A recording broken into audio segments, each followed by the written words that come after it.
In this expert interview with Mark Moxom and Alain Braux, we chat with Dr Roland Thomas NMD, who has been a holistic health enthusiast for over 38 years. He continues pursuing holistic health, studying and practicing Eastern nutritional medicine, as well as teaching his effective concepts of supernutrition. He is the author of books on the science of bionutrition called The Magic is Back and Awakening the Genius Within. Good morning, Roland, and welcome to the Low Carb Paleo Show. Good morning, Alain, and good morning, Mark. It's a pleasure. Good morning, Mark. Good morning. Good morning, Mark. How's everybody doing?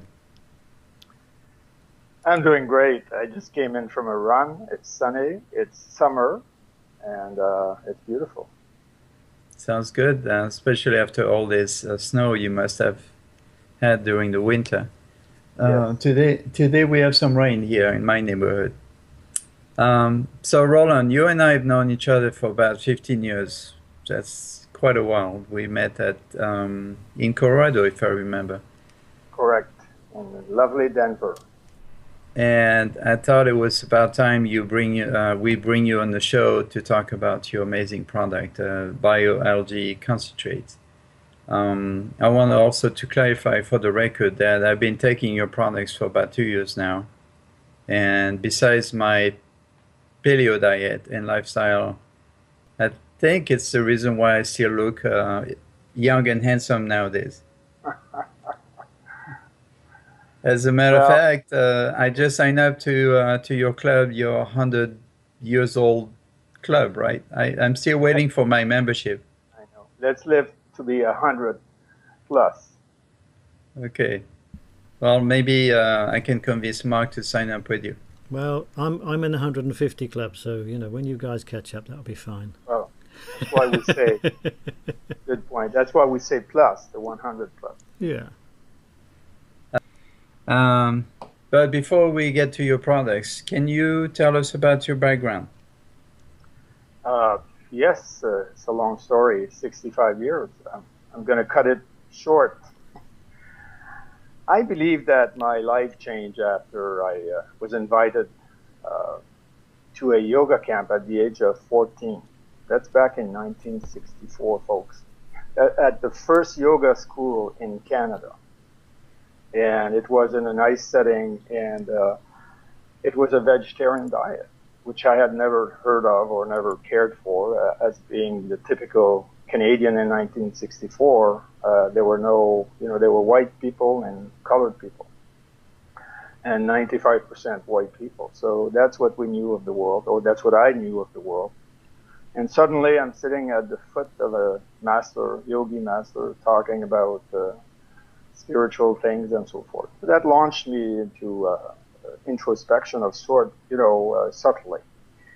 Later on, I studied at the University of Montreal in science, and I also took a portion of it, 1/3 of my degree, in the study of substance abuse, actually called in French toxicomanie or toxicomania. And I had done that as a result of my family, my dad, my mom, brothers, sisters being alcoholics or into the pot at the time, and I slid into that groove for a while. And that was a nice way out, but I learned tremendously because the course was act on the endocrine system, was act on our brain's response to substance. And it was a substance abuse, by the way, not drug abuse. So it involved the food or sex or whatever. My thesis was on coffee. And by the way, I do enjoy coffee still, but I'm not addicted as I was sometimes in my life. It turns out that we're all addicts, if you understand our response to food and many other things in our life. So anyway, that foundation linked to the endocrine system, to the hypothalamus. At the time, I was also a heavy-duty yogi and meditator. And I had also learned the effect of meditation and Qigong or Qi on the glands of the brain. So I was physiologically, biologically linked to the comprehension of the importance of the brain. particularly the hypothalamus, the pineal, the pituitary, in relation to our body's homeostasis and general energy and wellness and whatnot. Though without any specific biology or cellular, if you wish, atomic understanding of our body, our physics at that time. That came later. And subsequently, I actually became a technocrat. I worked in the high-tech industry for my young life. And then in 1997, 96, I switched as a result of the industry changing and so forth. And I was semi-retiring. I switched and became a nutritionist, and subsequently I completed a degree as a naturopath. And you learn a lot. I learned about many types of modalities and so forth. And throughout all my life, I had kept reading about food, about nutrition, about the planet. And I was on and off a vegetarian, on and off. Particularly when I got married, I became a non-vegetarian again to please my wife, literally. No, it was just it just happened that I went back to eating some meat after 12 years. And then the kids came, and my wife was nervous about the whole thing. And so I compromised. I was probably 90% vegetarian. So I'm sharing all that because that's part of my background. Those are extraordinary research that I did alongside. In parallel, I was not naive. I would look under the hood. Why did I first become a vegetarian? Why did I branch out? And how do you deal with that in your mind, in your intellect, in your heart? Because part of me was vegetarian because I didn't want to eat an animal. I didn't want to kill an animal. But my early bout as a vegetarian was for what I thought was the efficiency of a vegetarian diet vis-a-vis a meat diet. And I truly believe that we did not need meat from efficiency principles. That was my position then. I have evolved, changed tremendously. And to finish, before I joined when I met Dr. Kiriak, the researcher and developer of the product that we're going to talk about, the concept of food really that we're going to talk about.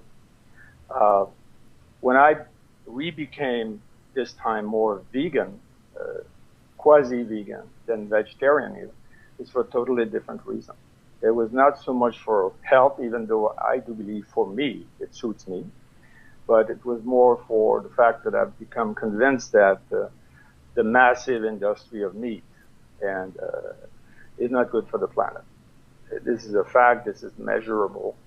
And the other aspect is that I have become really sensitive to the killing, to the violence. If you look behind those farms, behind this industry, it's not pretty. It's not a pretty sight. And I have a dog and I have cats, and I would never eat them or kill them or hurt them. So anyway, that's my position there. Health-wise, benefit-wise, we can talk about this from different angles, absolutely. In 1998, before I met Alain here, a couple of years before Alain, I met Dr. Michael Kiriak. He was introduced to me by my brother-in-law, my wife's brother.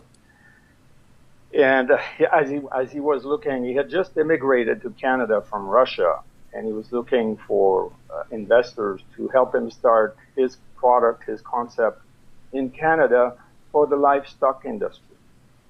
And I was connected with investors as a result of my experience in the high technology arena. And it didn't work out, and he started really, unbeknownst to me, he started promoting his product door to door in Montreal, Canada, for humans, because he was dejected and rejected with the feed, the livestock feed. These are gigantic industries. They didn't want to hear his beautiful story, their money-making story.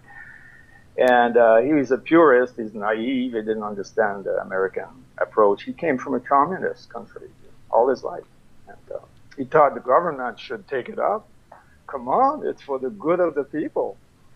It doesn't necessarily work this way, right, in America? No. Anyhow, my meeting him was a jump for me. It was like a quantum leap into understanding cellular nutrition, the potential of food on a scale of 1 to 10, for example. You can have a food that's minus 10, like French fries, and you can have a food that's plus 20, like maybe parsley or chicory or kale. In terms of energy efficiency, and we're going to be talking about energy, not medicine. So I learned a lot because he's a PhD in cellular nutrition, and I went all the way down to the mitochondria and finally started to integrate what is behind food. So that was my evolution into the next level, which was truly becoming a scientist in terms of understanding the unit of life, which is, at least at that level, the cell, which is fuel, which is really energy by the mitochondria from the food that we eat, right? Pretty simple if you look at it from a plumbing perspective, which I like to do. And subsequently, I continued my personal education. I studied light, I studied sound energy, I continued to study Qigong and Tai Chi and those types of science. And they all revolve around energy. And more and more and more. And I studied advanced nutrition, and I studied biological ionization, for example. What are minerals? We're talking frequency. Everything's about eventually frequency, as the great scientists told us already 100 years ago. The Einstein and the Tesla of the world. And subsequently, I learned also some quantum physics. I always kept reading about quantum physics. And then I gradually tied it to my specialty, which I call quantum nutrition. Really, it's really narrowing, too small, but I like, it's impressive, quantum nutrition, which is what my personal passion is in terms of food and so forth. So that's my background. Thank you for the time. Sure, and can you tell us about your partner, Dr. Michael Kyriak? His background, his story, because that's a good story. That's an extraordinary story. This is a different level. I would like to call him my mentor first, okay. And subsequently my friend now. And partner, we really have two separate businesses. Okay. He's my provider, and I purchase product, and I promote it in the United States. So we have these three relations. It was complex for a while. It's worse than a marriage. Or it's similar to a marriage. Anyway, Dr. Kyriak, when I met him, he shared his resume with me.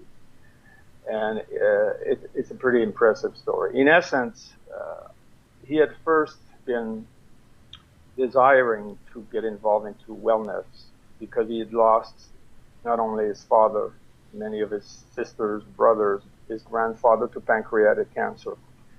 And this was in the 50s and so forth, and he was puzzled because in those days, I think in 1960, he came up with the Jarvis heart, if you remember. And he was so impressed with American science and medical science. And in those days, you would think that the science of medicine in America would be forever wonderful, right?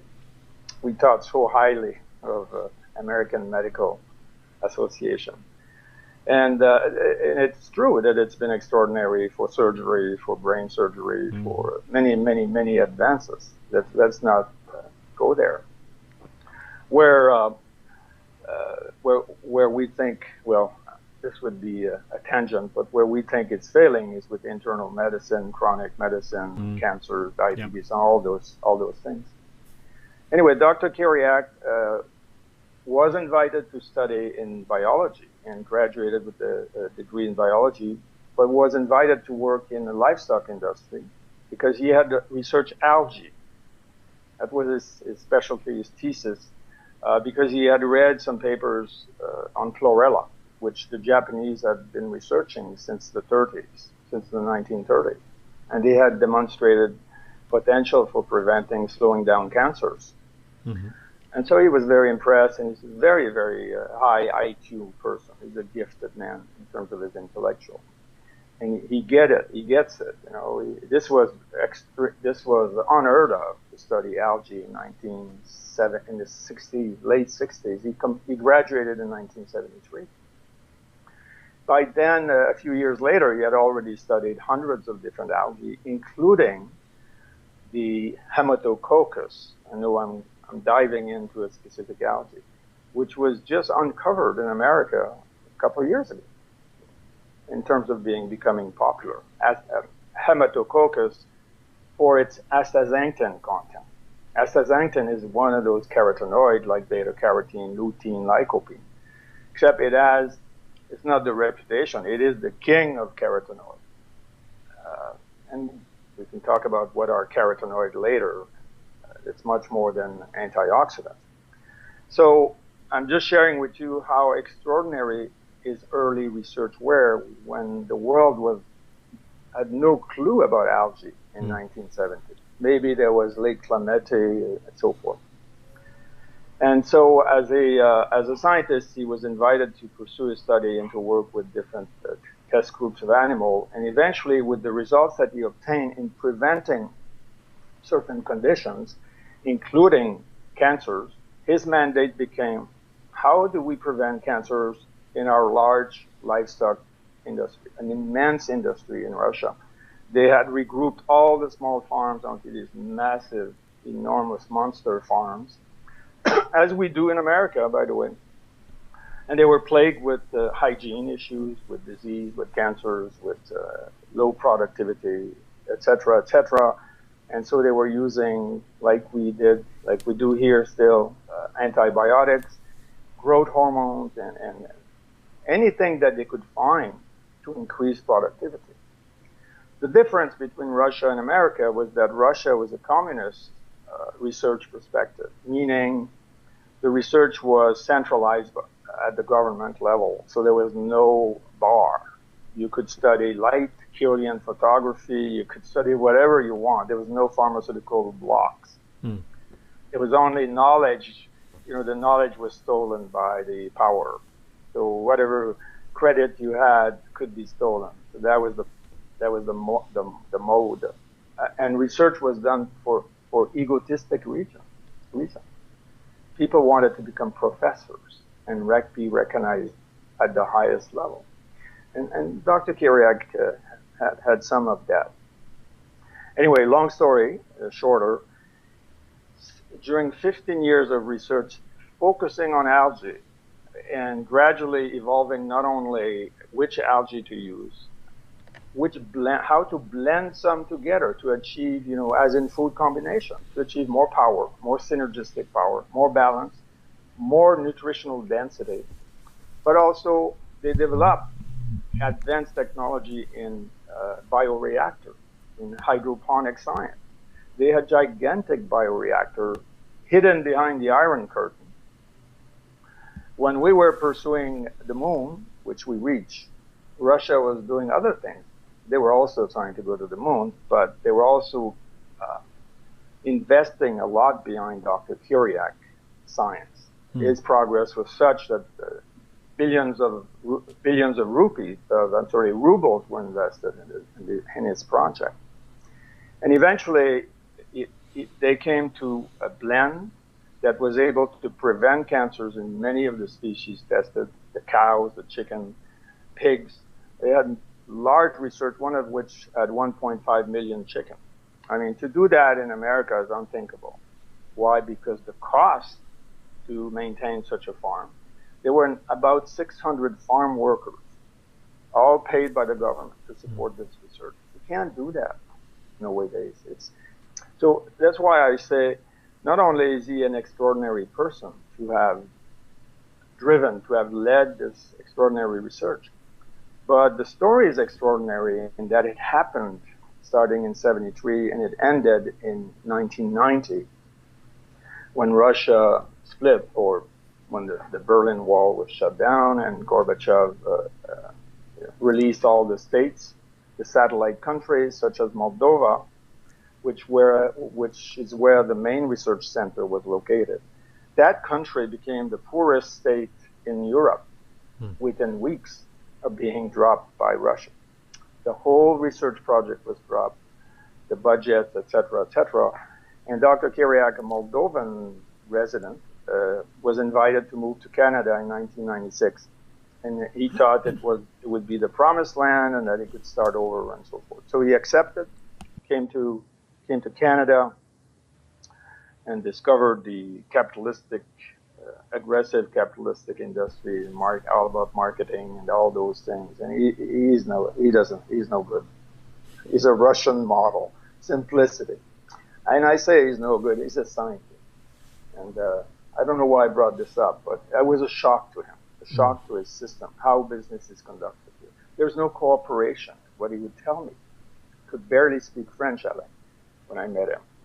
And he would say, there is no cooperation here. In Russia, at his level, he was a director of an enormous project where he could commandeer universities to bring in certain species of algae or smaller project to coordinate with his project. Everybody had to obey, you know. It was such a pleasure for him as a scientist that he had such power to execute. So that's his background. He now resides in Montreal, Canada. He has formulated the product in America. They're still grown in Russia in terms of the technology and the source utilized to grow the algae.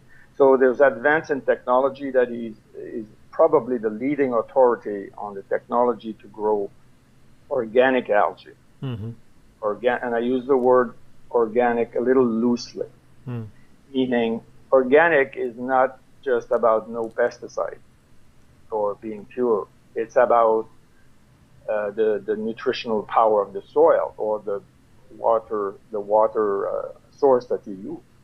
Because you can grow a tomato without pesticides and herbicides, etc. But if the soil is depleted, you're going to get a fairly lame tomato. It may not hurt you, but it's not going to energize you. In the realm of algae, it's 1,000 times more important because they're microscopic nutrients. Invisible to the eye, every unit of food is invisible. So the difference between polluting an environment that's polluted and nutrient depleted in the first place versus an environment that is nurturing and nutrient rich makes the algae become more or less on that scale of 1 to 10, a 10 or 1,000 in energy, nutritional energy power wise. So that's what's making myself comfortable as well. Yeah, yeah.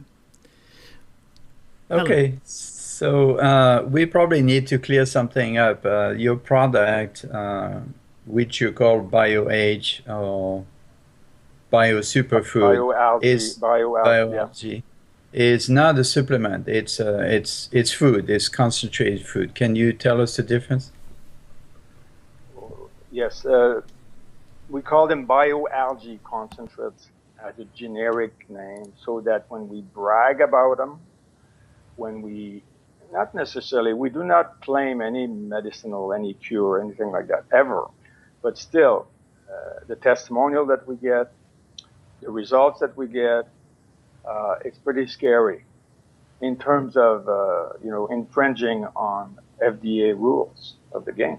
So marketing-wise, the product is called Bio Superfood, but when I write about it, when I write articles about it, I'll use a generic name, so that it cannot be directly connected with me trying to influence people to buy it, unfairly. I'm playing by the rules. Supplements versus food. Bioalgae are food. They're not your typical broccoli or chicken, but they are the best efficiency-wise food on earth. I'm not saying romantic-wise, you're not going to have your algae with a glass of wine, even though that would be fine. But efficiency-wise, they're the most efficient food on earth. And by the way, there's over 100,000 known types of algae, so we have to be a little bit more specific. There are macroalgae, like kelp, And that's not what we're talking about, but it is a food. It is high in iodine. It's not balanced. It's very high in fiber. So it's like celery or whatever. You know? It's a good food, by the way. How much kelp are you going to eat? Not so much. While the microalgae, that's another dimension. There are micro, by the way, to different sizes, right? There's some that are visible to the eye, some that the whales will live on, by the way. But here we're dealing with some of the smallest algae on Earth. Particularly, we're talking about the species called cyanobacteria. Remember, there's a word bacteria. Cyano means blue. Blue-green algae, by the way, which is not just Lake Climactic. There are hundreds and hundreds of species of blue-green algae, including spirulina. Which, by the way, the cyanobacteria dates back, is known, and I knew this from reading about it, Alain, but in Colorado, at the Colorado, some museum of, I believe it was dinosaur and so forth, I found a map there, which I bought it at the museum, at the store, which shows the evolution of all life on Earth from 3.5 billion years ago, with all the extinctions that have occurred, where every single life has been extinct. We think we're old here, we humans. We're very young. We better take advantage of every day. But except for cyanobacteria, it was the first ever cellular being on the planet and has survived all extinction since the beginning of time. Mind you, other algae are doing very well as well. But that was the first. That was the birth of all life on Earth. And the question was, is it a food or a supplement? So it definitely is a food, Alain. It's the best food on Earth. And I'm not saying the one that the bioalgae. I'm saying just cyanobacteria at large, nutritional profile-wise, efficiency-wise, and I must say energy-wise, they deliver the most for the size. You know, for your dollar. So in that sense, the bioalgae are a blend of several algae. So it's a food. So they're in a capsule. They're freeze-dried algae in a powder form. They're encapsulated for practical reasons because they're very precious. They're so efficient, you don't want to take them by the spoonful. You don't want to drop water in it because they are cyanobacteria and they're full of enzymes. And so they need to be protected. So they're protected in the capsule, in the bottle. And it's practical if you're going to take 3 or 6 capsules per day, it's very practical mode to carry them and to consume them. They look like supplement. They're sold under the umbrella of dietary supplement. That's the only way we could bring them into the United States and Canada as well. Our health agencies, including the FDA, are confused about it. They don't classify them as food, even though in France, in the world, some people grow algae and they have degustation. They have algae on cookies, fresh algae, filtered, but it's like a paste, like caviar, on a biscuit. And they have degustation with wine, in France particularly, Alain. And so it's a food, but it's not classified by in America. For example, algae could be sold in food store, but it's not. It's sold in health food store and in pharmacies or etc. You have written a book called Awakening the Genius Within. Can you explain the concept of the genius within to us? Yes, I alluded to it earlier. The genius within. First of all, every cell in our body is a genius. We forget, we grow, we become adults, and some have the opportunity to live 90 years old, 100 years old, and all that they ever did for their sustenance, for their growth and sustenance, was eating food, correct? And some are blessed with never being sick, never having to take medication. So what allows that? It starts with 2 cells, correct? And then from there we have splitting, and eventually we're called a fetus. We're no longer a bunch of cells. We're called fetus. Finally, the medical system has something to work with. They can even, operate on a fetus now. So, and then it keeps on growing, and we're born. And do we know that we regenerate every day billions and billions and billions of cells? This process, this magic, this genius magic continues forever until we break it through abuse, through neglect, through improper diet or poison or toxic, and then we ruin ourselves. Then we think we're sick. We use the word sick all of a sudden.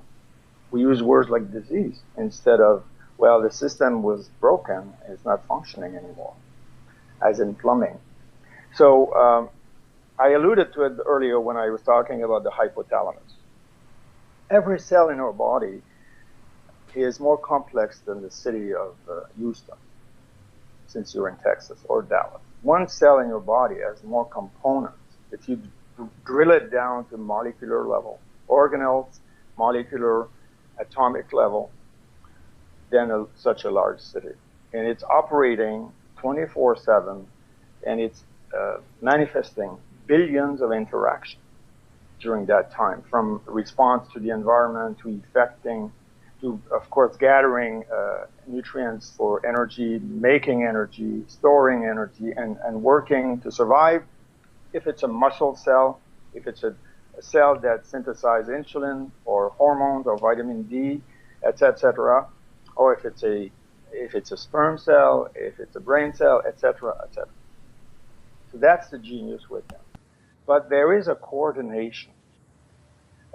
There's 2 levels of coordination. One is, as we know, I hope most people should know that, there's a hypothalamus and a thalamus, hippocampus, a group of organs, including the pineal and the pituitary at the center of the brain, which is known to be the regulator of all activity in our body, from sensation, external, internal, to biofeedback, to affecting, particularly via the endocrine and the central nervous system, continuously trying to balance everything in the body, starting with energy. So the genius within, according to Dr. Kiriak, that's why I picked up that idea, and it's not an invention, is the fact that that hypothalamus, which is known to be the central coordinator, just like a conductor of a philharmonic orchestra. If the conductor of the philharmonic orchestra is asleep at the podium or smoking a cigarette somewhere, you're not going to have nice music. The orchestra may not even be going on, and the drummers will go back in the back door and have a chat there, right? It's a simple analogy, but it truly, if you want to have 73 octaves of music in your body, and the trillions and trillions and quadrillions of adjustments that take place, literally, every instant of our life, that music is orchestrated by a regroupment of cells, which we call the hypothalamus, which is very small, which is made of 1 billion cells. Now, what the heck? Which one of them is the boss? So we could say that on a biology level, physiology, biology level, that's a genius, right? That's computer beyond computer. No computer will ever come close to the orchestration that takes place there. But still, there's something more. If you study quantum physics, you realize that that genius that affects these biological change through metabolic activity like hormones and signal is really gross. There's another layer when you study quantum physics, and I repeat it, which is called coherence, which actually messages in the body traverse the body from every angle that you desire. As a matter of fact, it actually comes from external and internal it's like a dance of messaging and energy messaging, and that coherence is subject to your environment, to what you eat, to what you drink, to what you think, to your activity, and also to the hypothalamus in terms of supporting the whole activity. So the genius within is such. It's the conductor, particularly the hypothalamus. And frankly, to be humble, there's more to it. So when one consumes foods, the food itself is a genius. You know, there's chloroplast. The food are cells. They're extraordinarily intelligent because they capture the sunlight, photosynthesis, manifested it into a plant, into whatever. And when we consume it, we have the ability to marry with it, to marry in terms we're able to transfer that energy, literally the sun energy in the food, in the plant, and then deliver it, transfer it to our mitochondria, which generates ATP, electrical. We are electric being. Let's remember that. And every cell in our body can be a genius with energy. Fundamentally, energy is number one. And that's where bioalgae, the concept of bioalgae concentrate, and the title of my book, Alain, Awakening the Genius Within, comes from. When you consume the bioalgae concentrate, your opportunity, your chance of awakening the hypothalamus go through the roof, compared with broccoli, for example. And I can get into it a little bit, maybe with the next question. But awakening the genius within is more important than thinking, oh, I'm going to eat to feed my muscle, and you're thinking grossly, as in stomach food. In other words, we develop with aging and with neglect and so forth, what we like to call disease, but they're imbalance. They're conditions in our body, and then suddenly they're called symptoms, and then they're shared, and then they're diagnosed, or we feel them, and then we call them disease, right? And then we find solution for everyone. We have digestive issue, we have vitamin D deficiency, we have a headache. There's a myriad of diseases. There are 10,000 diseases nowadays now in the book. You know, it's a medical model. And frankly, alternative medicine folks also play that game. They have everything, every supplement on earth. One for this, one for that, et cetera, et cetera. You know where I'm coming from, I think. So those types of disease remedies or supplements address the symptom. But nobody ever talks about addressing the hypothalamus, which is the most critical way to induce the cure or the healing first. If you don't deal with the hypothalamus, with the conductor of the orchestra, you can whip the violinist to task all you want, but the orchestra will still be off tune. Correct? Because when we're dealing with billions of cells in the body.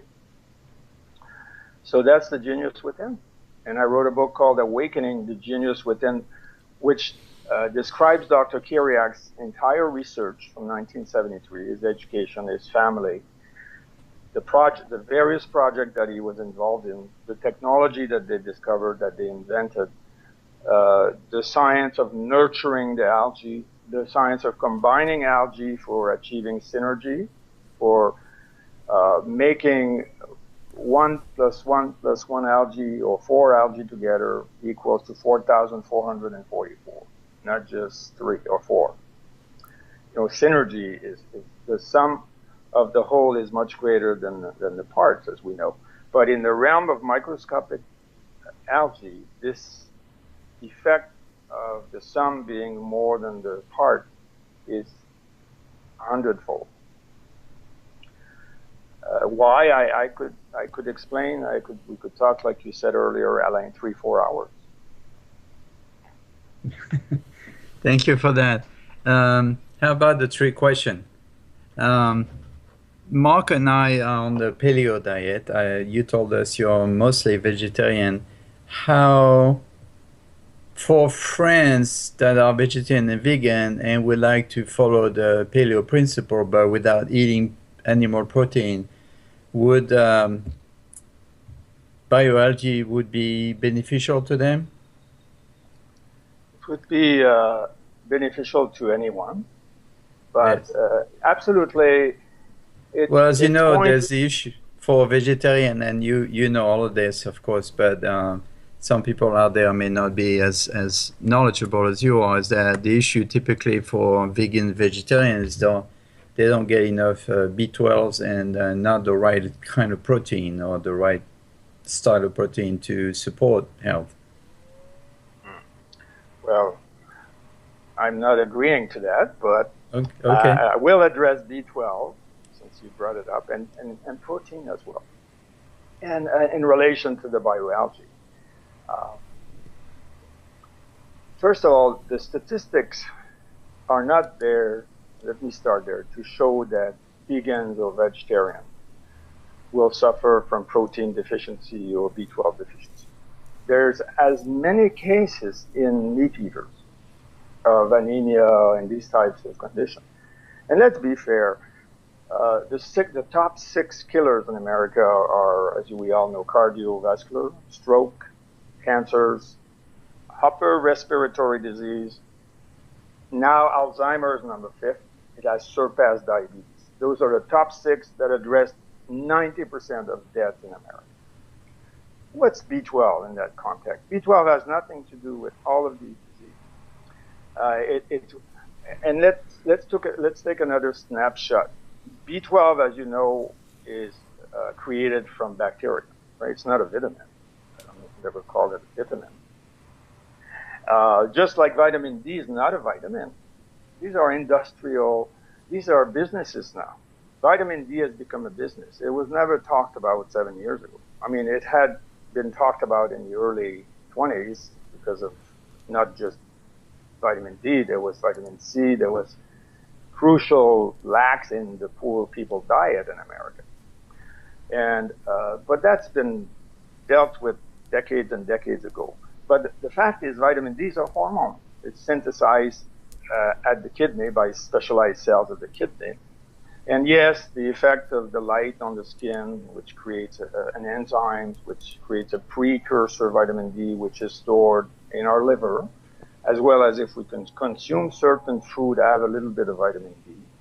And no, I'm not on B12 yet, but the food that have a little bit of vitamin D is also brought through our digestive system into the liver, and then when the genius within, the hypothalamus, feels the need, which is 24/7, it's adjusted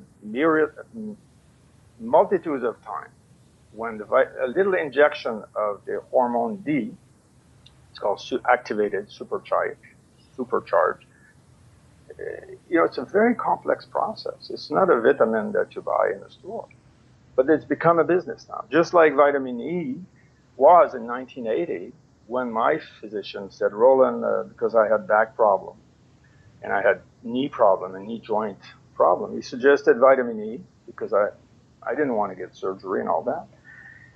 At the time, vitamin E in 1980 was famous for joint issue, cardiovascular potential, and even cancer. This was very early. This physician would have been barred, He was daring in 1980. Yet vitamin E was proven wrong.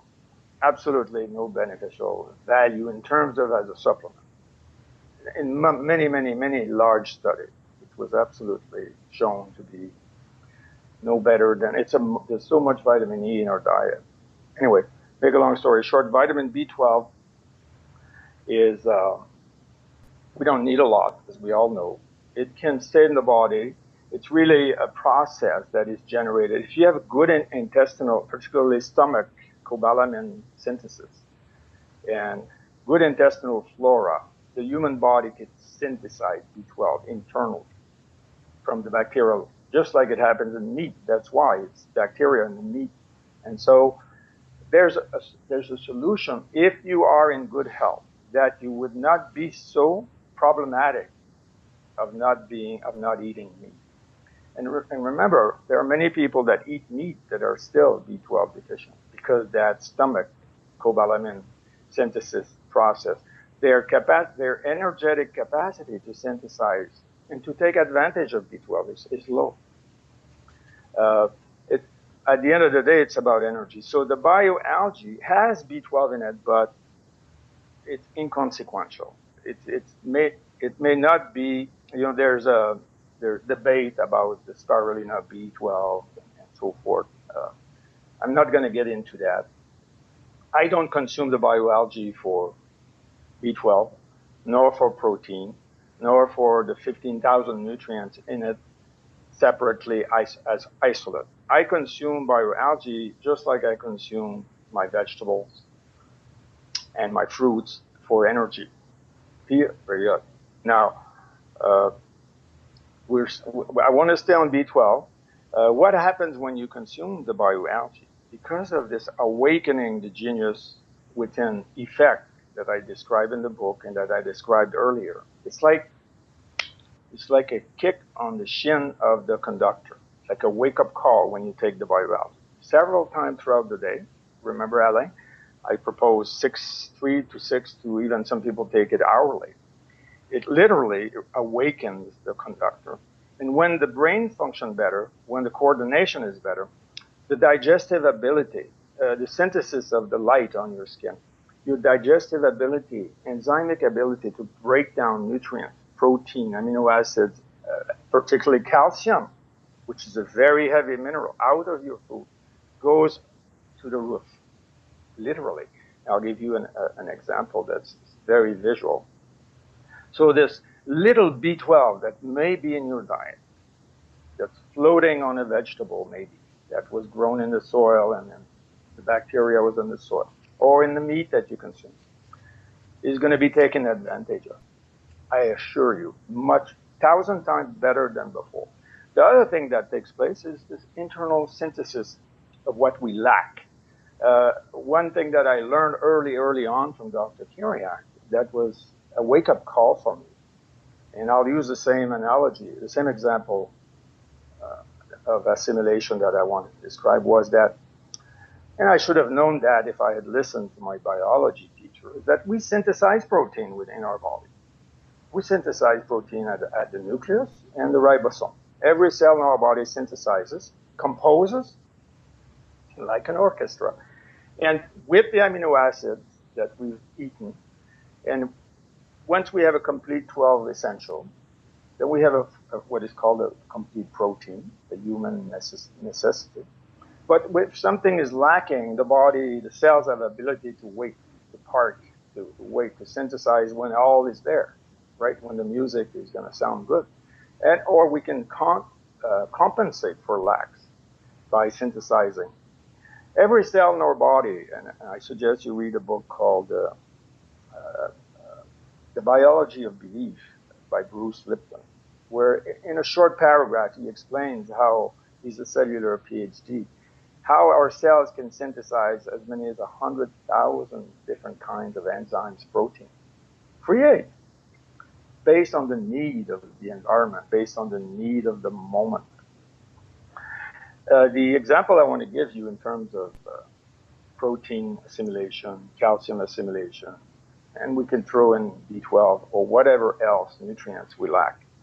And I'm going to use a big example, even though we could use many different species and eventually human. But the bioalgae were tested with 20 animal species, thoroughly tested. Most of them mammals, and I am a mammal, especially when I know about this research. I want to be a mammal because I know the benefit. But let's use the dairy cow and on the side the chicken. Both species are forced to lactate. Like the cows are forced to give their milk every day, abnormally, right, artificially. We steal their babies so we can use the milk. While the chicken is forced to lay eggs every day, and then we steal the eggs. Blah, blah, it never ends. So what happens after half-life, when they could go on, if they were in a natural setting, twice as long, they suffer from osteoporosis, and they can't even support their body mass, and they're slaughtered. Their eggs quality is poor. The milk quality is poor. Nowadays, it's hard to get 3%, 2.8% milk. When consuming the bioalgae in a 15,000 head herd of dairy cow, the yield became 1.5 gallon more milk per day per cow. The cow could give milk for 10 years instead of five years. That means 10 more cow. And calcium and protein assimilation and feed was reduced by 1.5 pounds. Actually, by consuming 1 gram per day of the bioalgae, a 1,600 pound cow, 1 gram per day of this small powder was able to reduce its entire supplements of feed, of protein feed, not its grain and hay, but a protein feed that they're given to grow bigger. And there's calcium and so forth in there, by 1.5 pounds, by 5,000 grams actually, and to give 5,000 grams of milk. So 1 gram of the bioalgae equals less 5,000 grams of protein feed and gives 5,000 grams more milk for an additional 5 years, actually for 10 years. That's the equation. Is it because there is so much calcium and protein in the capsule or B12? Inconsequential. Let's explain what is this efficiency principle of awakening the genius within. Because when the cow consumes the algae, the brain functions better. The cow's 3 stomach, which are extraordinary manufacture, is ability from grass or hay or whatever, or nowadays from corn, to be a cow is already incredible. You know, what we can do. And so how come this small green food is so efficient as to awaken the genius within? That's really one of the most important things to understand about the bioalgae. And I'll be fairly quick. The bioalgae contains as many as 15,000 nutrients. This is the latest advanced research on microscopic analysis. Dr. Kiriak, when I met him, would say there were 5,000 nutrients. We now know it's 15,000 plus. About 50% are amino acid protein. So your question about protein is, there's no doubt that the bioalgae is the most efficient protein on Earth because it's 99% net protein utilization, not just assimilation, utilization. But that's not why we eat it. We need a lot more protein than 3 grams per day, right? But it is an efficient protein source. But there's also all known minerals, trace elements are part of this small, one capsule, Alain, that you've seen, one small capsule. And after that, you'll find phytonutrients, all the known vitamins, including D, B12, which is not really a vitamin, it's a bacteria. It's a smaller bacteria, latch on to the cyanobacteria. On the microscopic level, the game is endless. But there are also hundreds of carotenoids, but the most visible ones are beta-carotene, astaxanthin, lutein, lycopene, phycocyanine, and a few other fairly well-known. And you've all heard the idea that lutein, for example, can reach the eye, is good for the eyes, right? Beta-carotene, eat carrots. My mom would say, eat carrots, Roland, so you don't lose. So you have good vision. Never seen a rabbit wearing glasses. You're right, I should have eaten my carrots. So where am I going with this is that the bioalgae have an extraordinary array and density of nutrients in such a small package. Yet, it has all known nutrients. People would say, well, is there vitamin C, vitamin K? Everything is in the biosuper, but that's not why you should take it. Should not be to compensate deficiency, like vitamin E, or calcium, or magnesium, or strontium, or bismuth, or whatever. I've actually given up on memorizing those hundreds of words because it's irrelevant to my new understanding of food.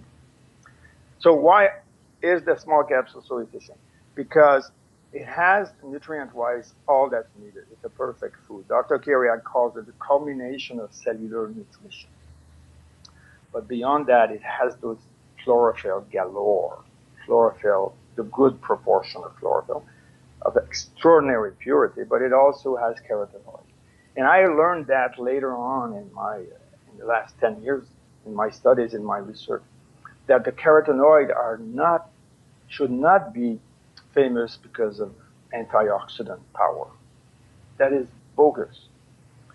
The true antioxidant power is the cell in our body when supplied with energy. Every cell in our body has an ability to be antioxidative, to not accumulate debris, to clear acidity, so and so forth, to fight virus, to fight sunburn, etc.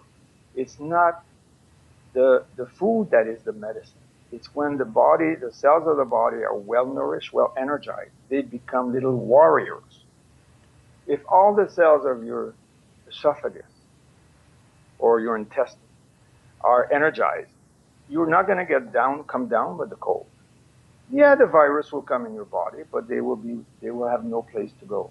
Similarly, our body can be antibacterial, antifungal, anti-cancer, anti-tumorigenesis, antiviral, anti-Lyme's, if you want to use terms, if the energy and the coherence, remember I talked about coherence earlier. So the bioalgae has a multitude of carotenoids, which I'd be happy to give you the reference.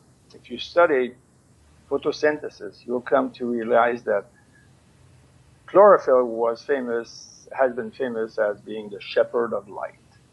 Right? Everything happens because of chlorophyll. But what we found out in the last 40 years, and now it's becoming known, is that the carotenoids are the partners of chlorophyll. They are all, including chlorophylls and carotenoids, they're called antenna pigments on the molecular shape. Their molecular shape is an elongated molecular shape, unlike, to give you an example, vitamin C is a more like a basketball shape. So the ability of these antenna pigments is not only literally they capture light better, but they transfer it across cellular membrane. Forget antioxidants. Think about transferring energy to the mitochondria. It's a team. It's part of the transfer funnel. What do they transfer? They transfer the sugar and the protein and the fats to inside of the cell and inside of the mitochondria. In our cells, this is biology 101, we have on average 2,000 mitochondria, which are the engine of the human body. Lamborghini has a motor. It's a combustion engine. You need to bring fuel to it. It's refined and all that outside. We humans, we can refine 1 million different types of food. Bring it to, it's mostly the sugar and the protein that we fabricate energy from.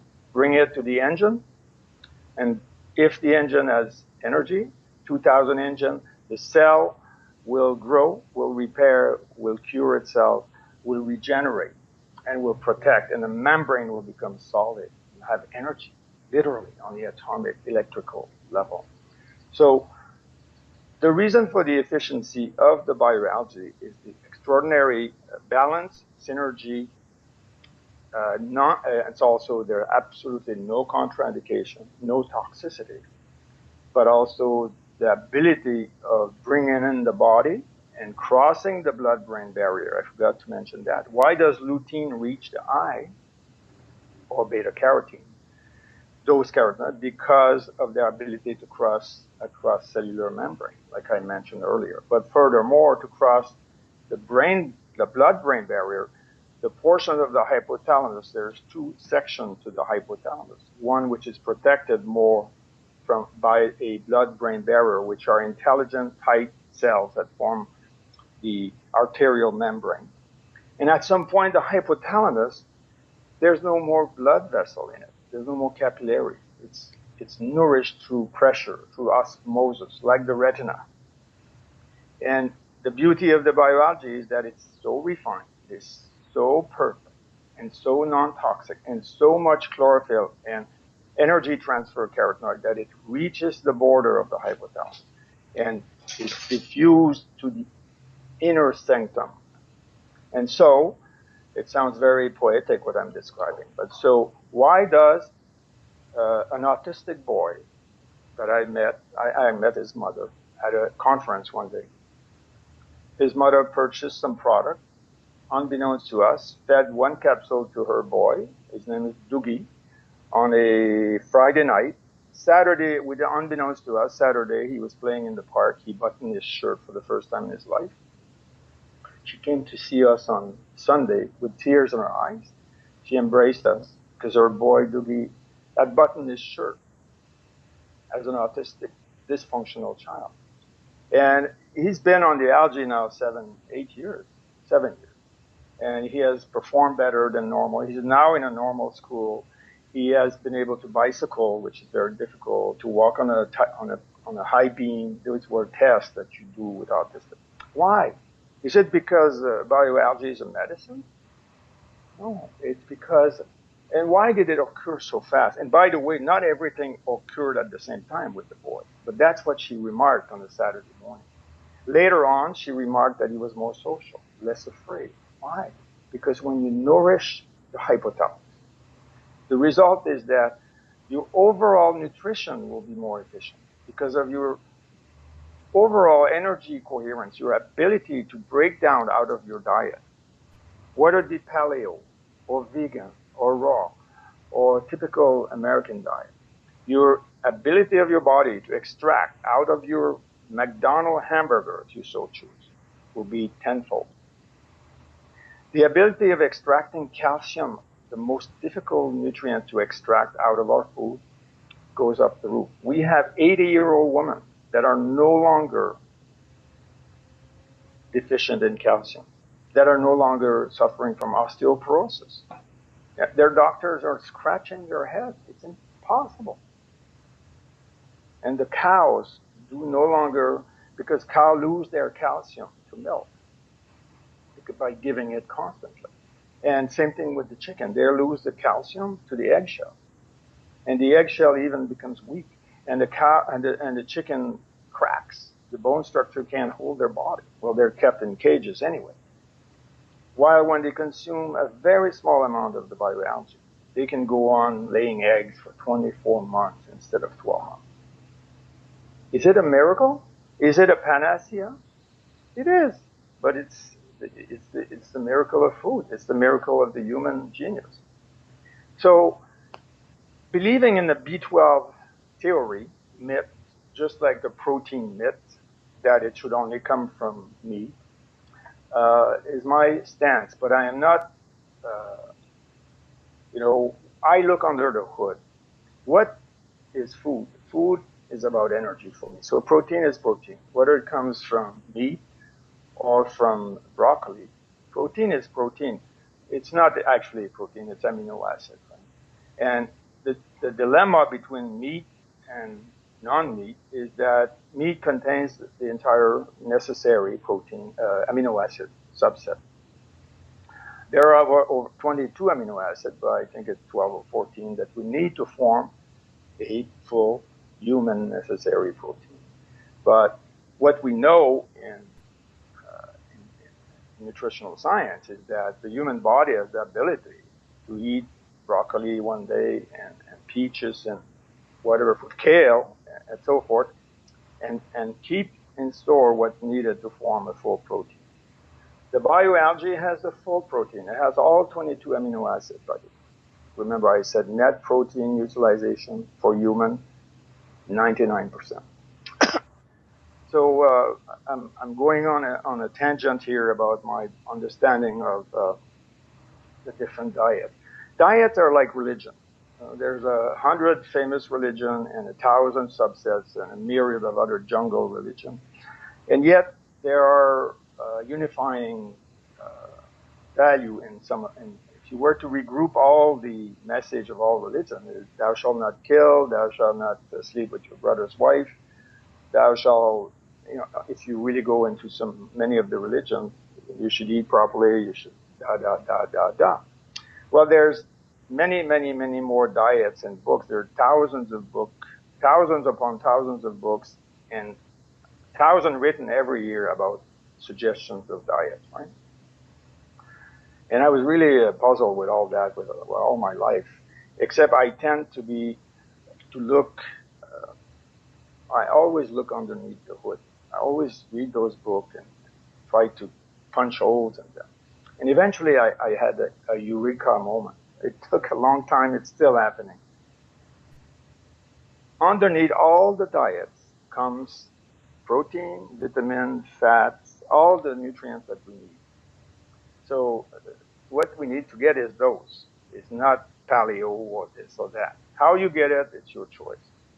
But there are efficient food and there are non-efficient food. You can eat a very non-efficient diet and yet be healthier than somebody that eats an extremely efficient diet. Because the extremely efficient diet guy or gal abuses food, eats too much, and is stressed and whatnot, other reasons. While Walter, I forget his last name, a fellow from, I think, Arkansas, lived to be 114 years old. He died a few years ago in America. At 65 years old, he was fired. He had to retire.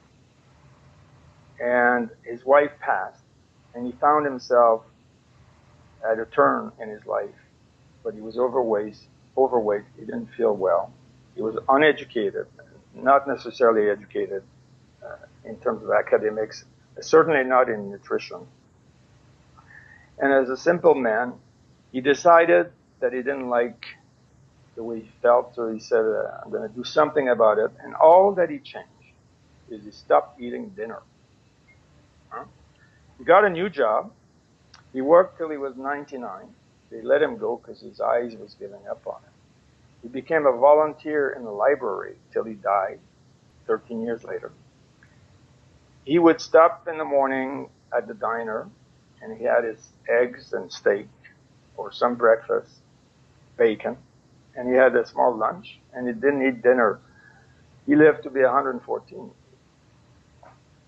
Typical American, ate French fries, didn't even know anything about that. He didn't exercise. He remained active. When he was asked, what did he do? He stopped eating dinner and he remained active. He worked all his life.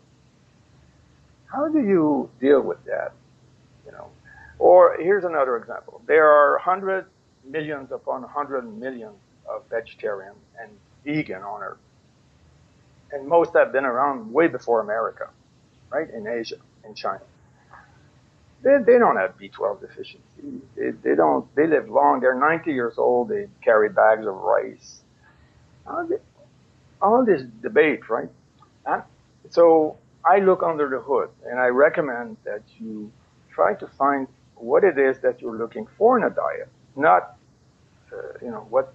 not stick to a book or to a religion. And it's not like, oh, do what you want, eat what you want. No, you have to become a scientist. It's your life. Don't put down everything, but look under the hood. Huh? So that's how I feel. I run marathon. I'm a vegan. I've been vegetarian most of my life now, and I don't have any deficiency. I mean, I work with thousands and thousands of people that are vegan, raw foodists. There are now. Did you know that the raw food business, vegan raw food, has increased 700%? It's the most extraordinary change in America since ever. Not due to a food shortage or government recommendation, just due to people, how they feel and the word of mouth. But they are combating the negativity, the fear of being B12 deficient or protein deficient. But you have long distance runner, you have super athletes that are fruitarian now, proven to be 30 years into it, 40 years, there's no disease. But somehow their diet allows them to get all the amino acid that they need, all the fats that they need, all the vitamins, and mostly energy. It's all about energy. If you can find a way to get energy, I'll give you an example. If you eat paleo, let's say we think it's the best diet. I think it's an extraordinary diet, by the way. In terms of common sense, it's one of the top. But if you eat too much, you can die of a heart attack. Right? So, what are the 6 killers in America? It's not paleo, it's not vegan, it's not raw food. It's overeating is the number one, the cause. If we look at the causes of disease in America, of the 6 killers, it's overeating is the number one. Literally, it's obesity. So if you can eat bad but not eat a lot, like Walter or Jack Rabbit, another fellow that lived to be very old in America, Canada. He was a skier. He stayed lean and neat and mean, and he smoked a cigar and he had his snap. All his life, he never worried about that. But his energy was in fine tune, and he had good humor.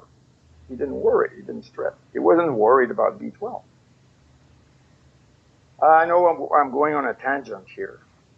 So I'm not pro, I'm not con, but there are literally, in my 50 years of studying diets, I have seen thousands of books come and go. And hundreds are being written as we speak. And I decided to look underneath all of that, to go to the source. What is food? Food is energy. It's not medicine. And my dream, my vision, my goal, my passion, my hobby is to live to be 150 now, because I need to stick around with you, Mark. Right. Mark gave you a challenge. To go back to the autistic child, have you noticed other example? We have quite a few people in the autistic community listening to us. Would you suggest that taking biology might help with their children's overall behavior and health? Well, absolutely. I highly, highly recommend it. At least try it. Is it easy? Yes and no.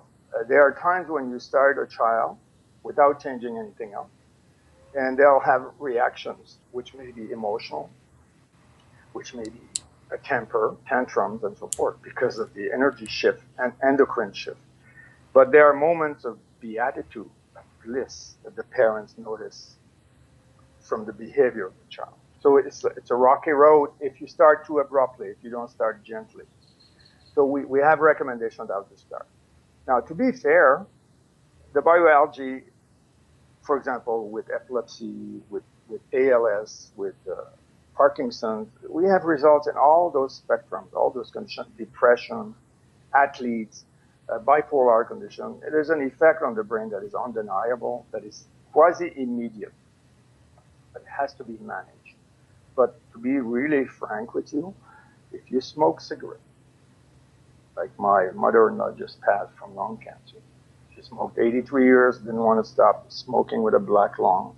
And she's gone, right? And she suffered 30 years atrociously, and she's whatever.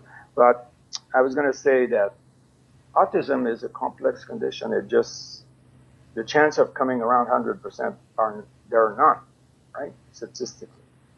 So how else can you help the child?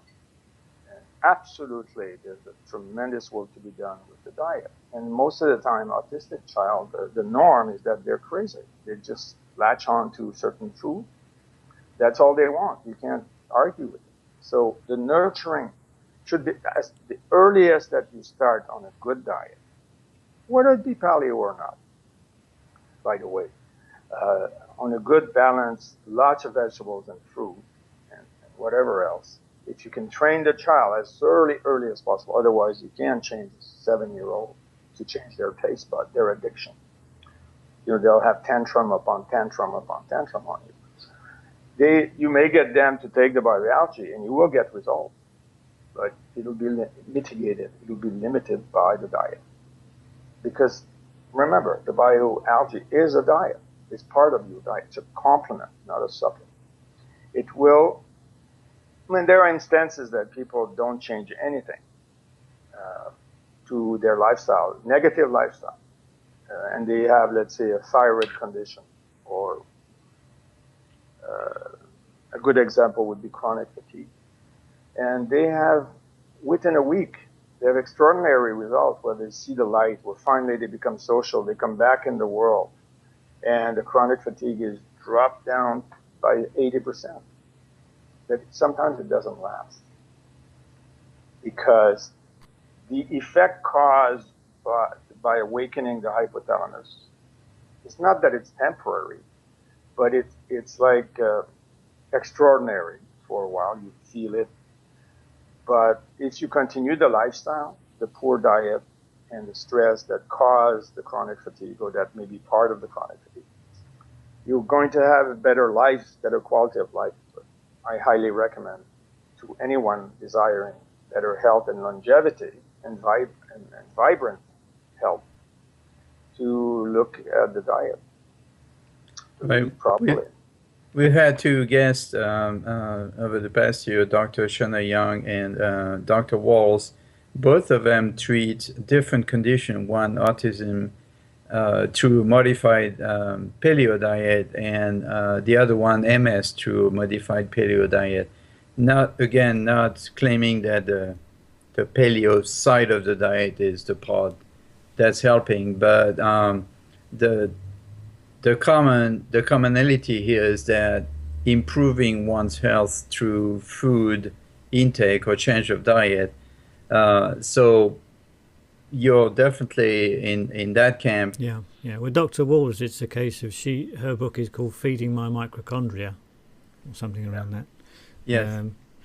And in Dr. Shawnee Young's case, she treats children and adults even with autism very successfully, and her basic premise is that in the brain the receptor sites will either accept iron or manganese, and when you have too much manganese, that is the contributor to the autism condition.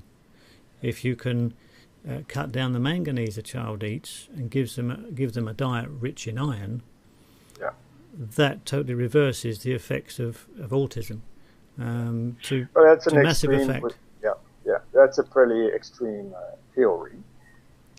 Absolutely not. I cannot deny that she has results, but when you start picking on one mineral, in this case, trace element, amongst 114 that we know, amongst thousands of phytonutrients and amino acids and and various other and energy transfer, like we described. To me, that's the realm of biology or chemistry. I call it chemistry, and I prefer to remain a biochemist. Yeah. Biochemist is one that cannot differentiate between calcium in spinach, for example, which is a mineral, which is an organic, so it's organic. And when it occurs with the spinach, not when you take it out, you can't. Versus calcium in a bottle manufactured, which is really a metallic. Yeah, and so I don't want to get into this debate, but when we talk about treating or using a diet as a cure, then we're talking medicine, and where I see the benefit, Alain and Mark, in a paleo diet, changing the diet of an autistic child or an adult or whatever, is that the paleo diet makes much more sense than the typical American diet in the first place. Where does it make sense? First of all, it's very much more balanced, right? There's fruits and there's vegetables, but there's wholes and there's pure, and then even the meat is grain-fed. I mean, that's a huge, huge difference. And then it's more lean meat, right? So right away, you're going to have a health benefit, not because of the medicine aspect of food, because of the efficiency of the diet. See, disease is not about curing the disease. It's about getting out of the way of the body's ability to rebound. Right? The true medicine is getting out of the way, stopping what caused it, and allowing the healing to take place. It seemed to me that disease comes from a state of imbalance, and if we, through food and other mediums, we rebalance and allow the body to heal itself, then, like you say, we need to get out of the way, but we need also to feed the body properly in order for itself to get the work done. Oh, absolutely. And I think I did clear that we need a good source of energy, of Yeah. fuel. Food is fuel. And so, but to know that there is efficiency on a scale of 1 to 10, where it can be minus 100, certain diets are horrific, to plus 1,000 in efficiency. So it's the typical standard human in America, in the world, knows so little. Yeah, that's very true. And we're, but to expand knowledge is a deliverance from the media, from, ignorance leads to trouble, imbalance. Yeah. Ignorance leads to imbalance. I just made a rhyme.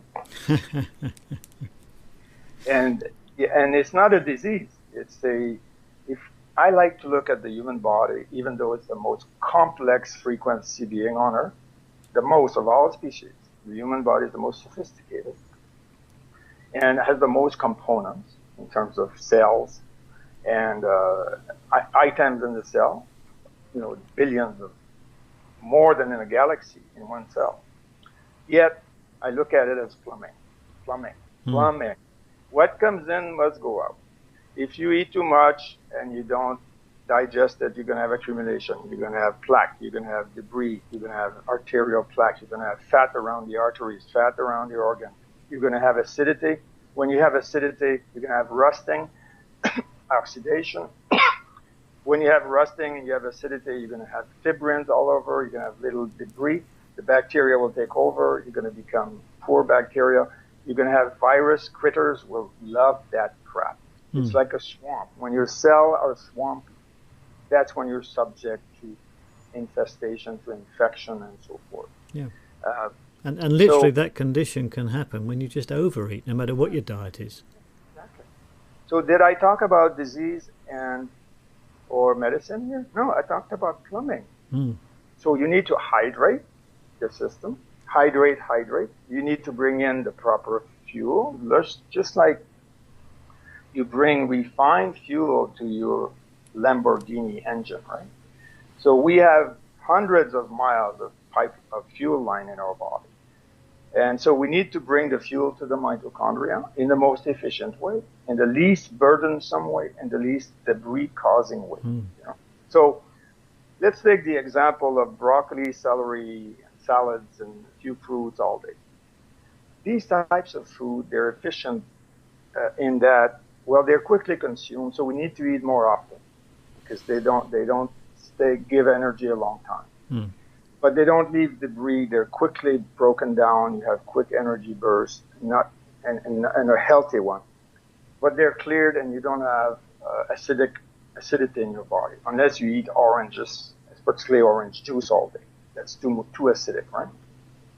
Well, if we eat, let's take a high fiber meat like beef. It's the least efficient meat, correct? Even if it is grain-fed, because it's very tight, but it's very delicious. People put a lot of HP sauce on it. It's not that delicious, though. Exactly. One of my treats when I was a child was raw beef, hamburger meat, but I would put a ton of salt on it, and I loved it. I didn't like the meat. It was horrific taste, but I put salt on it. It's funny, eh? Anyway, I was saying that. So what's the difference between eating a 10-ounce slab of meat? Is that meat will stay available to you for 72 hours, somewhat. And there will be intoxication because a lot of it stays in your intestine, and it takes a long time to get rid of. But I guess it's like a python eating a pig. It's going to go lay down for 3 weeks, literally, 2 weeks. Well, we humans are stupid. We are not intelligent like the python. We eat a large meal, and then we go to work. All day, we work 17 hours, 16 hours. If we ate a large meat, a meal of meat, and all we had to do was lay around for a couple of days, we would be very smart. Because we would let our body digest it, eliminate it, pass it. We would dream. We would lay in the grass like a python. But we're stupid. We eat because we were told to eat and go to work, particularly in the industrial era when we started to work in mines, in factories. We had to eat a large breakfast because we couldn't eat until noon. So that concept of eating large meal and sustaining food like meat, because meat sustains you longer than carrots. You'll be hungry in 2 hours with carrots. But you should eat more carrots. You should eat 6 times a day, this small meal. So I'm not telling anybody to become a vegan or vegetarian. I'm talking about why one is efficient in a different way. So in the same way, like certain grains, such as lentils or black beans, or let's say mung beans, these little green beans, flaxseed, these are also sustaining longer than fruits and lettuce. And so the Indian vegetarian diet has a lot of these types of beans, lentils, or chickpeas, right? The Middle Eastern diet that has a lot of these types of food and a little bit of chicken. Right? Or the Indian, majority of the Indian diet is lots of these grain, these types of food with a little bit of dairy. They make certain cheese and yogurt and so forth. But underneath all of those things comes energy, the ability to select our fuel and to bring it to the mitochondria. It's not romantic, it's scientific. And yes, like religion, there are thousands of people. Unfortunately, books and beliefs are sold in America, and that creates, for example, somebody might write about vitamin D and sell vitamin D. So that becomes unfair because he's biased. It may, make his research leaning towards selling his product, selling his ideas. It becomes a club, a fan club, like David Wolf and Raw Food. He's like a fan. He has millions of fans. And so the paleo, so the vegan, so Ayurvedic. It's been a thoroughly interesting chat, actually. I've really enjoyed listening to what you've got to say. Obviously, it's very different from a lot of what we hear throughout all the different people that we chat with, but very coherent, and I can see exactly where you're coming from the level of knowledge that I've got. Now, you've been vegetarian stroke vegan for virtually most of your life, I suppose you could consider now. Correct. Yeah. Now, I know a lot of vegetarians. Some of them are very good friends. Some are in excellent health. Some are in very poor health. And I think a lot of that is down to the fact that typically the ones in poor health don't educate themselves. They don't eat what I would consider a balanced vegetarian diet even. With all of your experience as a vegetarian stroke vegan, how is and how has your health progressed as you've gone through your life? A very, very good question. By the way, I have one of my brother-in-law's family. They're vegan and not horrible health. Yeah. I mean, fat. They eat these false hot dogs, plastic hot dogs and plastic burgers with a list of 55 ingredients. Most of them which you wouldn't want to eat anyway, yeah. And I tried lately a vegan cheese. Oh, it was so horrific. I immediately, my body rejected it, like poison. And so they did. So, anyway, so your question is my health vis-a-vis my diet. When I first became vegetarian, it was because I had smoked for 26 years of my life. My mother was a smoker. My dad was a smoker. I was born in a room at home. I was the last child born at home in 1949. Guess how old I am. And my mom smoked in bed, having me. The doctor was sitting there. The story goes that he was a little bit inebriated. He only came to assist, but my mom's sister were helping her giving birth. They were smoking. That was it in those days. So I was born. I have 9 siblings, and 4 of them smoked. So by the time I was 10, I was a smoker. Officially, I started smoking. So I had really smoked since I was minus 9 months, right? Okay. And secondary smoke is worse. Yeah. I have a brother right now that's 4 years older than me. never smoked in his life, but he suffers from emphysema because he's a musician and he played in bars all his life. Mm. He never smoked himself. Anyway, so that goes there. So when I wanted to quit, I was advised to try to go on nuts and vegetables for a month to help the process, and I was doing heavy duty yoga breathing exercise. And I left my cigarette stock on the table. And because I had tried before maybe half a dozen times to quit, and I would always, be the macho guy and take my cigarette and my lighter and throw it in the river. I'll never smoke again. And lo and behold, I had once quit for 6 months, I think. But that time I left it on my paraphernalia. It was on my table for that whole month, and I was able to quit very efficiently. Never smoked again, but I felt magnificent. For me, there was a surge of energy. Mm. And before that, I was eating poorly, but lots of fast food. But it was still in 1980-something, 70-something. It was still pretty good food in America. But my tendency was to eat a lot of meat because my dad was a bush pilot and we ate meat at home. And French fries, and I like fruits and vegetables, but it was tertiary on my plate. And so by switching like that, I had bouts of depression during that month, nothing severe. And I also was advised to run 5 miles a day, which was very difficult. I was just crawling. I was barely successful. But I came out of it after a month and I felt on top of the world, energy-wise. My brain, my inspiration, my motivation, things changed dramatically. And so I continued. And I was 12 years a vegetarian at that time. 12 years without.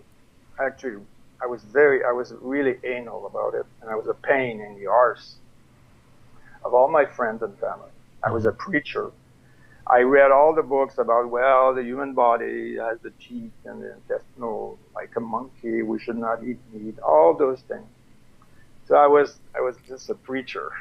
I was probably very annoying, because back then, if you said, I don't eat meat, you would be told, where do you get your protein? Oh, you were really a weirdo. And so health-wise, I was the fittest in my life during that 12 years in terms of, on many aspects. But I was really gung-ho too much. It was very difficult. And also I did a lot of yoga. And I was addicted to yoga and to the vegetarian diet. But what happened is I had injured myself on a knee and also my lower back severely. And, by the way, while I was vegetarian, there was a period of time that I was a vegetarian. So I ate a lot of cheese, too much cheese. And I ate a lot of Häagen-Dazs. The first generation of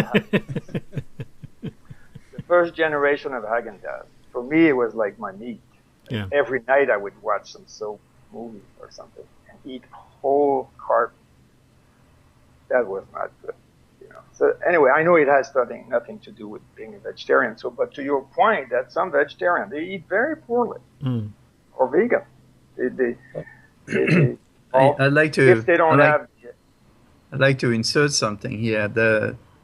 In a lot of vegetarian and vegans' mind, they do avoid the animal protein for spiritual or other reasons, but they still eat a lot of processed industrial food, and that's really what makes a difference.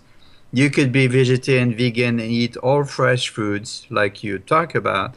You could be also vegetarian and vegan and eat all processed food, and that's the major difference. It's a disaster. Yeah. That's why you have some that are very sick because they eat a lot of grains and sugars and, like you say, ice cream and dairy, but it's still vegetarian or vegan.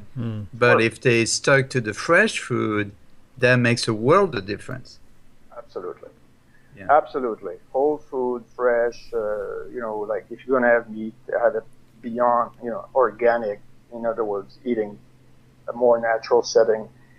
Not food that is infested by, still, in the way it is in America, the largest presence of DDT still, 20, 30 years after it's been banned, is in dairy cow's milk. Mm-hmm. That's where it's found, and it's found in children because of that, because the breastfeeding. Mm. So, but that was not to the point. So, I guess what it has done for me, Mark, to your question, is that I've been able to remain. I became overweight actually, even as a vegan, even as a vegetarian, from eating too much. Yeah. And so forth. So health is not because you're a vegetarian. No. That's exactly what happened to me, actually. I was going out with a vegetarian girl. So, you know, like most guys, okay, you're doing the cooking, I'll eat what you prepare. Within 2 years, I'd become a lard ball.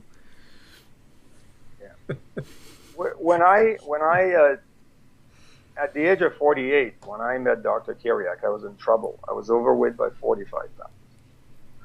I had chronic back problem, L5, from a subluxation that had occurred in 1984.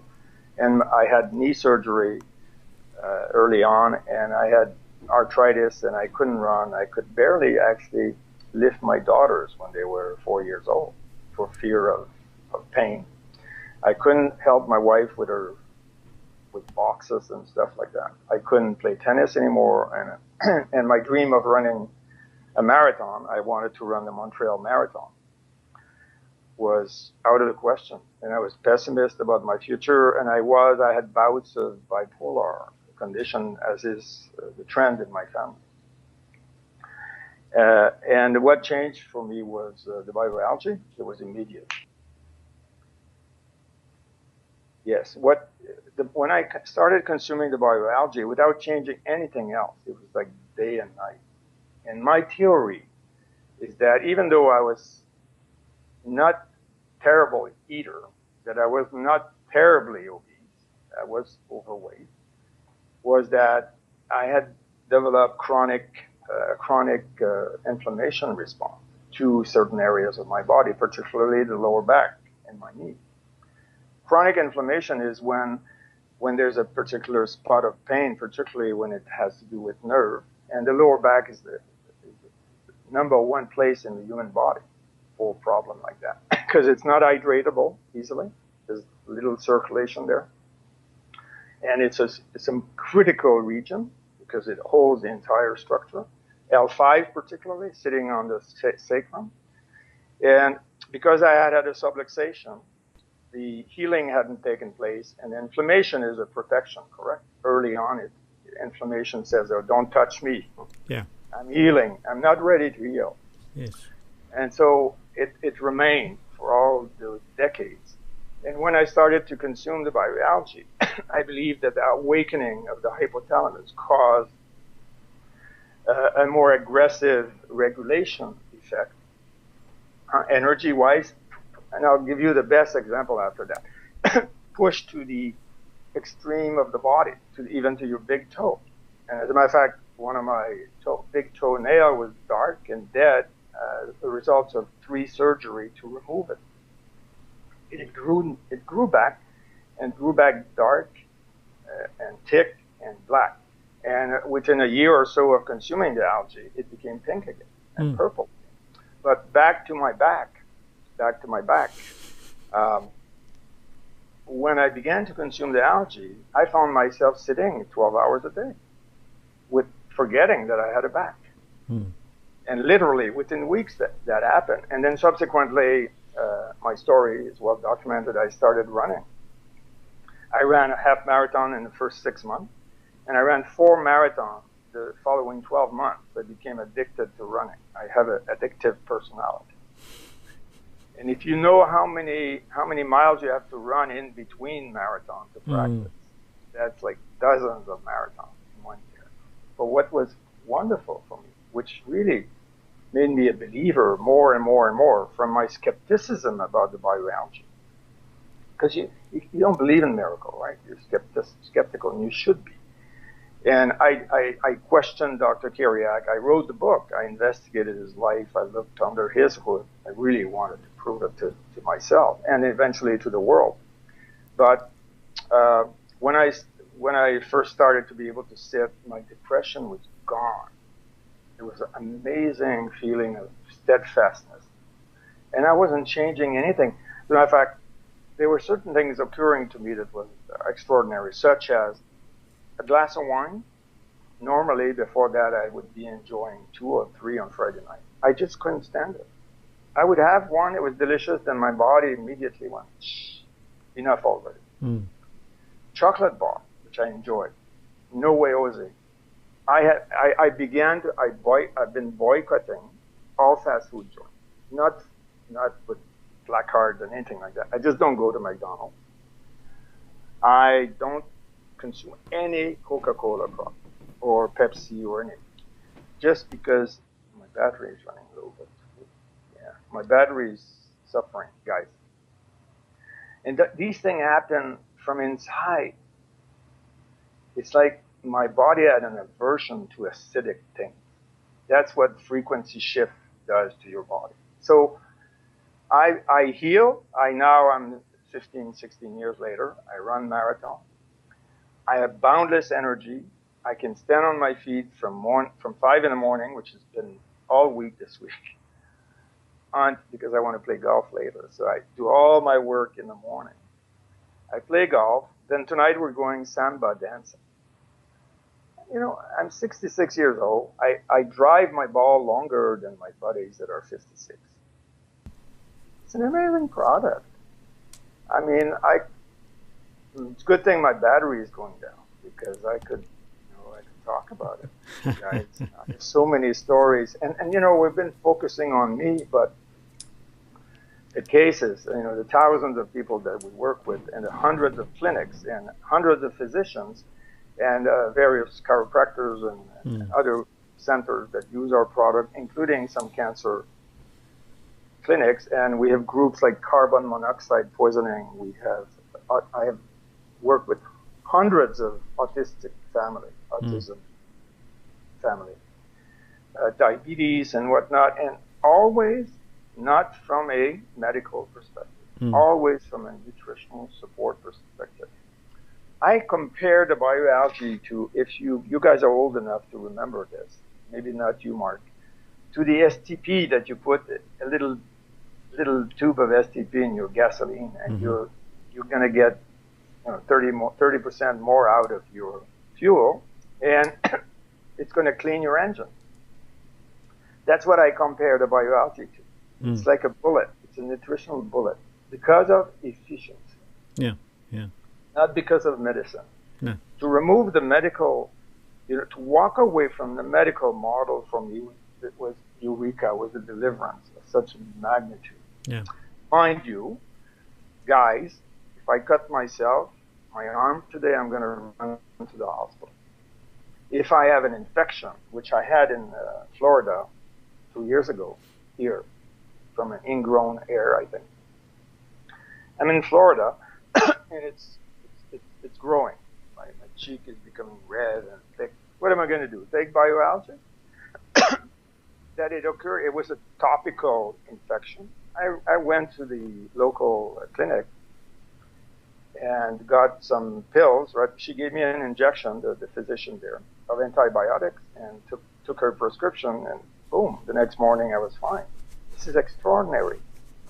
Something I could have died from, especially here, you know that. Because of the proximity to certain So the nerves are straight up, yeah. So am I anti-medical? Absolutely not. But we know. But I am pro-prevention, pro-avoiding having to go there. Yeah. Now, maybe to finish, I can share with you that prior to consuming the bioalgae, I was a typical human being with 1, 2, 3 colds per year, flu, cold. Matter of fact, when I met Dr. Kiriak the first time, I came back from visiting my sister who had pneumonia, and I came down with pneumonia for a week. That's the last time I was sick. That's 16, 17 years ago. I have not come down with colds or flus when I used to have those nasty things, every year. It's phenomenal. Phenomenal. And do I get attacked? Absolutely. I feel it when a cold is about. You feel a little trickle in your throat, and immediately when I feel that, I relax. I can even take a day off if I wish, but I don't come down. And I take a little bit more of the algae. But it's not how you prevent cold by taking algae at the moment of the cold. It's by keeping your vitality, your coherence, your frequency, which is much more powerful than medication or it's not a gross affair. It's a subtle management of your energy, which is governed by the hypothalamus on the physiological level. But there's more to it. There's a frequency in food, and there's frequency in the breath. Food. Breathing is the first food. Stop breathing for a minute, and we're all gone. So we should respect the breath. And the sunlight is the second food. And water. We need to hydrate. We need light, which is photosynthesis. We acquire about 20% of our energy from sunlight without eating. And we acquire, 80% of our mineral energy from food and 20% from breath. There's a lot of minerals in the atmosphere and trace elements. And these trace elements are electrical energy. We eat the breath and the light. And I'm finishing with that. If we remember, which I often forget, having been a yogi, having been an expert at breathing, that every breath is a gift, is nourishing, is healing, is sustaining. And most people don't ever think about it. No. Completely ignore it. We should be forever grateful as we breathe together to the breath. Indeed. In fact, I often say to people, the secret to long life is just to keep breathing. Stop it for 2 minutes. See if you like it. I mean, everything you've been talking about today has been thoroughly interesting. If people want to have more information about you, about the products, about all the things we've been talking about, where's the best place for them to get hold of that? This place, non-marketing wise, would be awakeningthegeniuswithin.com. That describes the book, and you can read it online for free. You can download the PDF. And from there, you could look for bioalgae on the internet. But definitely my business is called bioage.com, where you can purchase the algae and find out even more about it. And another website that is in progress that I highly recommend to visit to really learn a lot more is themagicisback.com. Themagicisback.com, spelled B-A-C or spelled B-A-C-K. Will get you there. Okay. Super. Yeah. Thank you again, Roland, for being on the Low Carb Paleo show. And as we say in Texas, à votre santé, yo. Okay. Merci. Thank you very much. Bonjour, Alain. Yep. Thank you very much, Roland. It's been brilliant.